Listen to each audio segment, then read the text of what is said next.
AP శాసన మండలి ప్రత్యక్ష ప్రసారాన్ని చూద్దాం. మీరు యాక్షన్ తీసుకోవాలి. మీరు అట్లా వదిలేస్తే ఎట్లా? మీరు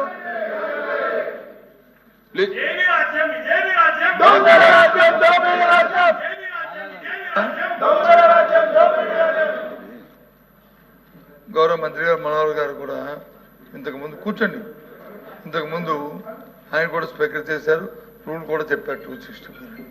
దానికి ముందు కూడా ఆలోచన చేసుకోవాలి. మన సాంప్రదాయాలు మన కన్వెన్షన్స్ ఏ విధంగా ఉన్నాయి. బీఎస్సీలో నిర్ణయం తీసుకున్న తర్వాత బీఎస్సీని దాన్ని డివైడ్ అయ్యి దాని నుంచి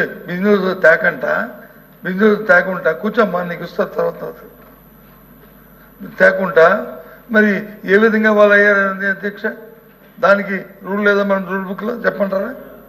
దాన్ని ఏ విధంగా వచ్చారు? అది తప్పు కదా అధ్యక్ష.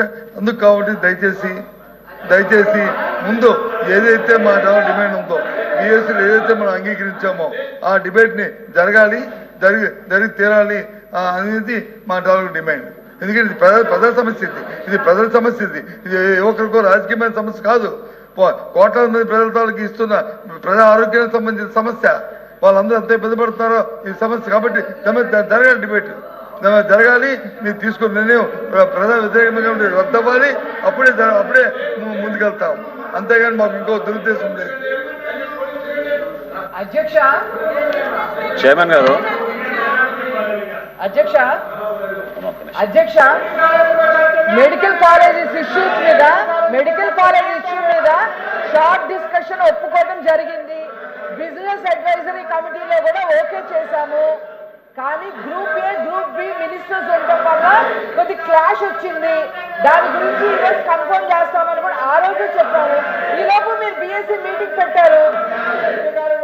ఆ మాత్రం కూడా మీరు ఆలోచించకుండా ఈ రకంగా సభని సజావుగా నడవకుండా చేయడం ఏంటి?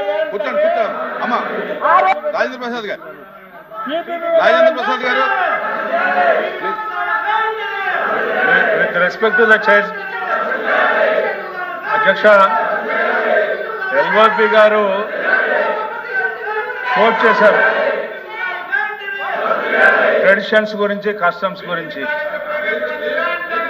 మీ ఎల్ఓపి గారి గురించి మాట్లాడాలండి అధ్యక్ష. ముందు సభని ఆర్డర్లో పెట్టిన తర్వాత ఆయన మాట్లాడితే బాగుండేది అధ్యక్ష.